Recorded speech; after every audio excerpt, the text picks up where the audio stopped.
क्या आप बहुत धीरे धीरे पढ़ते हैं, पढ़ते समय नींद आती है, पढ़ने को जी नहीं करता? तो इस वीडियो को पूरा देखिएगा। इस वीडियो में आपके इन सभी सवालों का जवाब है और सल्यूशन भी है। तेज कैसे पढ़ना है, पढ़ते हुए जी कैसे लगे और पढ़ा हुआ सारा याद भी रहेगा। अमेरिका के पूर्व राष्ट्रपति टेडी रूजवेल्ट एक दिन में 2 से 3 किताबें पढ़ते थे। याद रखिए, 2 से 3 किताबें डेली पढ़ते थे। भारत के महान विद्वान स्वामी विवेकानंद डेली एक किताब पढ़ते थे, इतनी मोटी किताब। इतनी मोटी एक किताब डेली स्वामी विवेकानंद पढ़ा करते थे। एक बार स्वामी विवेकानंद लाइब्रेरी से एक किताब बोरो करके लाए। उन्होंने वो किताब पढ़ी, अगले दिन लाइब्रेरी में वो किताब वापस रख दी। दूसरी किताब बोरो की, दूसरे दिन, तीसरे दिन, चौथे दिन, 10 दिन तक ऐसा चलता रहा। स्वामी जी रोज एक किताब बोरो करते थे, उसे पढ़ते थे, जमा कराते थे, अगली किताब ले आते थे। एक दिन लाइब्रेरियन ने स्वामी जी को पूछा, स्वामी जी आप ये किताब पढ़ते क्यों नहीं? रोज एक किताब ले जाते हैं, वापस रख जाते हैं, कम से कम पढ़िए। किताब लेके जा रहे हैं तो उसका कोई फायदा होना चाहिए। स्वामी जी ने बोला, कौन सी किताब? मैं तो सारी पढ़ के लाता हूँ, डेली एक किताब पढ़ के रख जाता हूँ, दूसरी ले जाता हूँ। लाइब्रेरियन बोला, इतनी मोटी किताब एक आदमी एक दिन में कैसे पढ़ सकता है? तो वहाँ जो स्वामी जी ने एक बात कही उसे याद रखिए। सबसे पहले स्वामी जी ने बोला, जितनी किताबें मैं अभी तक देकर गया हूँ उन सभी किताबों में से कोई भी क्वेश्चन आप मुझे पूछ लीजिए, मैं आपके हर एक क्वेश्चन का आंसर दूंगा। उन्होंने पूछे और स्वामी जी ने उनके हर एक क्वेश्चन का जवाब दिया जो उन 10 किताबों में स्वामी जी ने पढ़ा था। यानी कि याददाश्त भी स्वामी जी की बहुत तेज थी। इसका भी सीक्रेट मैं आपको बताने जा रहा हूँ। स्वामी जी ने एक बात कही, जब बच्चा छोटा होता है तो लेटर बाय लेटर पढ़ता है। पहले A, B, C, D एक लेटर पढ़ता है। धीरे धीरे बड़ा होता है तो लेटर्स को जोड़कर एक वर्ड पढ़ता है।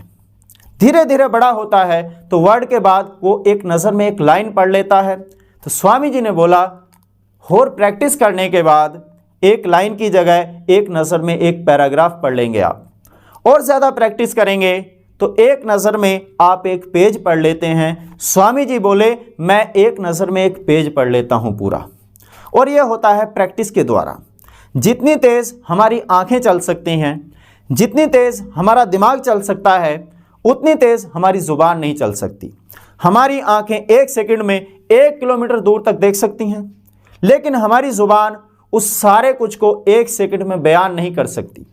हमारा दिमाग 1 सेकंड में 1000 किलोमीटर दूर तक जा सकता है, लेकिन हमारी ज़ुबान उस सारा कुछ को 1 सेकंड में बयान नहीं कर सकती। हम हर एक वर्ड को बोलते हैं, पढ़ते हैं, बोलते हैं, पढ़ते हैं और हमें साथ के साथ सारा कुछ भूल जाता है। फिर शिकायत रहती है हमें पढ़ा हुआ याद नहीं रहता।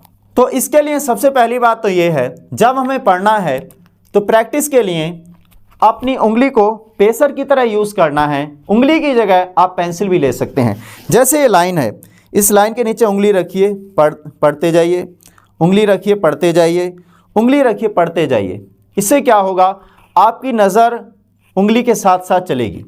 आपकी नज़र उंगली के साथ साथ चलेगी और जो भी अक्षर, जो भी लेटर्स, जो भी वर्ड्स उस लाइन में लिखे हुए हैं वो सारे आपके दिमाग में फिक्स हो जाएंगे।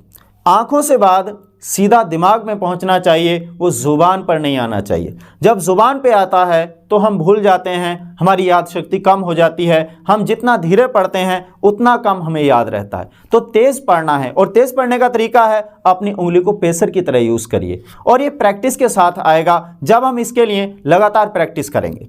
जब हम इस तरह पढ़ते हैं वो सीधा हमारे दिमाग में जाता है और जो चीज़ सीधी दिमाग में जाती है वो ज़्यादा लंबे समय तक याद रहती है, वो हमें कभी भूलती नहीं। इसीलिए स्वामी विवेकानंद कभी कोई बात भूलते नहीं थे। इसी मेथड को हमें अपनी ज़िंदगी में भी लागू करना है। ये जो किताब मैं आपके सामने लेकर खड़ा हुआ हूँ, how to read faster and better, ज़्यादा तेज़ और ज़्यादा अच्छा कैसे पढ़ें, ये आप किताब कहीं से भी मंगा सकते हैं। या और भी कोई ऐसी किताब जो आपको पढ़ने में मदद करे, स्पीड बढ़ाने में मदद करे। तभी आपको ज़्यादा चीज़ें याद रहेंगी। जब आप तेज़ पढ़ेंगे तभी आप पढ़ने में जी लगेगा, आपकी बोरियत खत्म होगी और आपकी ज़िंदगी में एक अलग आनंद आ जाएगा। तो तेज़ पढ़िए, स्पीड से पढ़िए, उंगली को पेसर की तरह यूज़ कीजिए, आंखों से सीधा दिमाग में जाना चाहिए, याद रहेगा हमेशा के लिए। यह वीडियो आपको कैसी लगी? अगर अच्छी लगी हो तो लाइक कर दीजिए, चैनल को सब्सक्राइब कर दीजिए। एक और वीडियो के साथ फिर मिलेंगे। धन्यवाद।